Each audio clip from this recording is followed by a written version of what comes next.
Hey guys, this is part 1 of the AQA June 2017 Further Maths Paper 2. So, this is a calculate paper, make sure you're using that. I'll put a link to the paper down below in the description. I might do this in 3 videos, it might be a 4 video operation. Some of the questions are pretty big, so it might be pretty time consuming. We'll see how we go. So, let's get cracking. Okay. So, question 1. We've got the nth term of a linear sequence is 3 minus 5n over 2. We want to work out the difference between the 20th term and the 8th term. So, we need to work out both of those terms first of all. So, when n is 20, we get 3 minus 100 all over 2. Remember it's calculator, so here 3 minus 100 is minus 97. Divide that by 2 and we are going to get minus 48.5, and when n is equal to 8, we are going to get 3 minus 5 times 8, so minus 40 all over 2, which is minus 37 over 2, and that is, what's that going to be? That's going to be minus 18.5. So, then to find the difference between the two, minus 48.5 minus 18.5 gives us a difference of 30. Then for part B, we're told the nth term of a different sequence is 3n over 1 minus 2n, and we want to write down the limit of this sequence as n tends to infinity. So, if we divide everything on the top and bottom by n, we will get 3 over 1 over n minus 2. Now, as n tends to infinity, 1 over n will disappear, so the limit of this will be 3 over minus 2, which is minus 3 halves, or minus 1.5. Either one of those, jobs are good for question 1. Okay, question 2, we got some fun with matrices. So, we've got this matrix A, and we want to work out A squared. So, A squared just means this matrix multiplied by itself.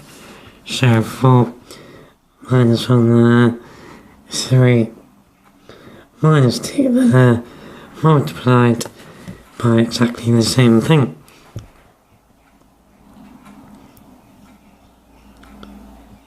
Okay, so let's put our little answer matrix down here. So to get the top left number, first of all, we're going to do 4 times 4. So 4 times 4, and then add 3 times minus 1. Now 4 times 4 is 16. 3 times minus 1 is minus 3. So we've got 16 minus 3, which gives us 13 for our top left number. Our top right number is minus 1 times 4. Minus 1 times 4, and then add minus 2 times minus 1. So, I'm just going to write that as minus 2 times minus 1. Now minus 1 times 4 is minus 4. Minus 2 times minus 1 is positive 2. So we've got minus 4, add 2, which gives us minus 2 as our top right number. Our bottom left number is 4 times 3. And then add 3 times minus 2. 4 times 3 is 12. 3 times minus 2 is minus 6. 12 minus 6 then is 6. And then finally our bottom right number is minus 1 times 3. Minus 1 times 3. And then minus 2 times minus 2.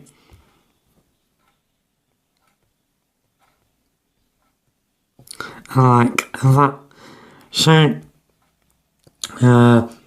minus 1 times 3 is minus 3. Minus 2 times minus 2 is 4. So we got minus 3 plus 4, which gives us positive 1. Like that.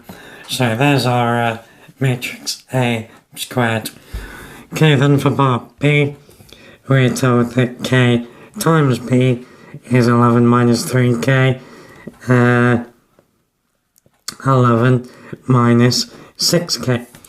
So if we go back up to the top, our vector B is 5, 2. So the vector KB is also 5K, 2K. But we're also being told it's 11 minus 3K.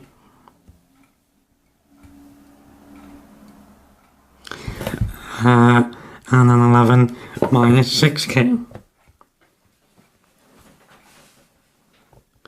So what we can do here is compare the top of the left to the top of the right, or the bottom of the left to the bottom of the right. I'm going to go for the tops.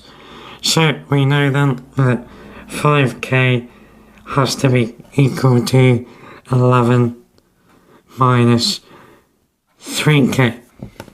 If we add 3K, 8K has to be equal to 11, and divide by 8K is 11 over 8. Jobs again. Then part C is asking us why it is not possible to work out B times A. So B is just a vector, A is a 2 by 2 matrix, so we can't multiply them that way around. We could work out A times B, but we can't work out B times A. Okay, question 3. P, Q and R are all integers greater than 1.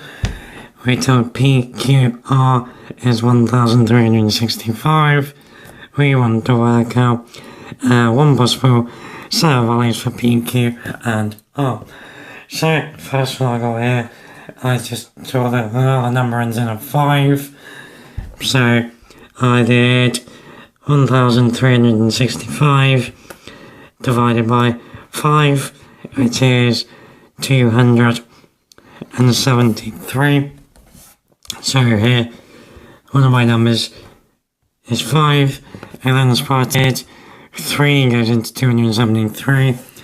So if we do 273 divided by 3, we get 91. So my set of values are 5, 3, and 91, like that. Loads of different possibilities. Okay, and then part B tells us A and B are both square numbers greater than 1.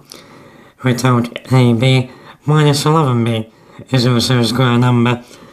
Then we want to, by factorising, work out one possible pair of values for A and B. So if we factorise AB minus 11B, we've got a common factor of B. So we got B times A minus 11. So we know that B times A minus 11 has to be a square number. Now if that's true, we know then that B has to be equal to A minus 11 for B times A minus 11 to be a square number. So can we think of a value of B such that A is 11 greater than? So okay, let's just try then for different square number values for B. So if B was 4, 4 add 11 is 15. So A would not be a square number. 9 add 11 is 20, not a square number. 16 add 11, 27, not a square number. 25 add 11, however, is 36. So B can be 25, which makes A 36. 36 minus 11 is 25. This works for this set of values. Okay, question 4, nice little question. We want to solve 56 over the cube root of x is equal to 4.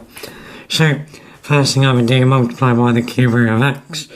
So 56 equals 4 times the cube root of x. Divide by 4. 56 divided by 4 is 14. So 14 is the cube root of x. Cube both sides. 14 cubed is 2,744. So that's our answer for x. Okay, question 5, we got some midpoint fun. So here, M is the midpoint of the line PQ. It has coordinates 3, A, 8. Our mission in this question is to find the value of A. So, first of all, we don't care about the y coordinates. A is only in the x coordinates. So, P has an x coordinate of A and Q has an x coordinate of 4. So, the way that we find midpoint coordinates is by adding the two end coordinates together and dividing by 2. So if we do that here, we're going to get A plus 4 divided by 2, that gives us 3A. So we get that. If we then multiply by 2, we've got A plus 4 is equal to 6A. Take away A, we've got 4 equals 5A. And then finally, divide by 5, we get 4/5 is equal to A. A is 4/5. Okay, question 6. Good news, it looks far more complicated than it actually is. So, we've got a cone. V is the vertex, the pointy bit. We're told the slant height is 20 centimeters, so that connects V and A. We're told the angle between VA and VC is 38 degrees. So, that is just this angle here. And the question wants us to work out the radius of the cone, which is this length down here. So let's just talk it over. So let's work out what we've got. We've got this angle. The 20 centimeters is the hypotenuse, which makes this length along the bottom, the radius, the opposite in our triangle. So we're using SO. So SO tells us sine 38 is the opposite divided by 20. So the opposite of the radius is just 20 sine 38, which to one decimal place is 12.3 centimetres. Lovely. Okay, question 7. This one looks quite tricky. So the equation of the line passing through B, P and A is 4x plus 5y equals 40, and we're told BP to PA is in the ratio 2 to 3. So I'm going to write that one, 2 there, 3 there. Right, and our mission is to find the area of triangle OPB. So that's the triangle on the left hand side. So how in the world are we going to do this? First of all, I'm going to work out the coordinates of the intersection with the axes. So our equation is 4x plus 5y equals 40. So to work out the y-intercept, substitute in x equals 0, which leaves us then with 5y is 40, divide by 5, we get the coordinates at B are 0, 8. So the height of this big triangle is 8. And then very similarly, down on the x-axis, y is equal to 0. So if we substitute that in, we get left with 4x is equal to 10. And then if we divide that by 4, we get 10, 0, like that. So the length along the bottom is 10. So from that, we can work out the area of the whole triangle BOA. So area of BOA is 8 times 10 divided by 2, which is going to give us 40 centimetres squared. Okay, so now we know the area of the whole triangle, it's time to worry about that ratio. So BPPA is in the ratio 2 to 3. So in total, that whole line is in 5 equal parts. Now BP makes up 2 of those 5 equal parts. So the area of BOP is 2/5 the area of the whole triangle. So 2/5 times 40 gives us an answer of 16 centimetres squared. So the area of the triangle we're interested in is 16 ideal. Okay, question 8. So this is going to be the last question for part 1. So here then we have the perimeter of a garden is mapped out or marked out using 27 metres of rope. So we got this triangle. They're being hilarious and not giving us the lengths of one of the sides, so we can fill that in. We know 27 metres of rope is used altogether. We've got 7 plus 8 here, which is 15. 27 take 15 then is 12.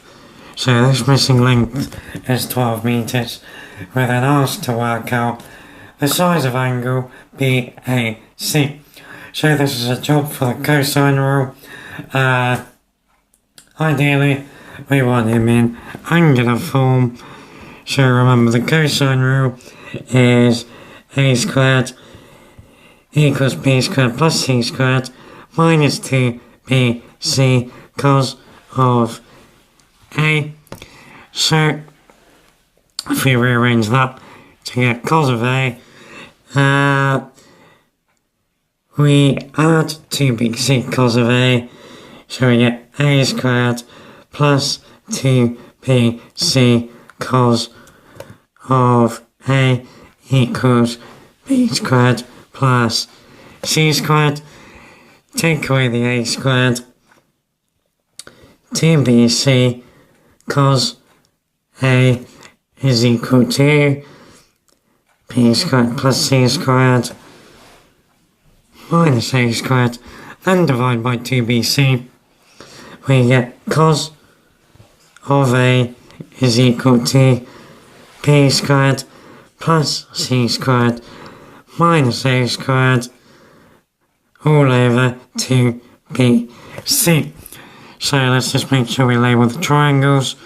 We've got the angle that we want. It's capital A. That makes this little a. This side would be little b. This side would be little c. So once you've done that, it's just a case on the right hand side, substituting in all of the numbers, get a number, you will get cos of a is equal to minus 31 over 112. So then to get the angle out, inverse cos that, and to the nearest whole number, we will get 106 degrees. Okay guys, that's it for part 1. Hope you're finding it useful. Let me know down below in the comments if you want the rest of the paper.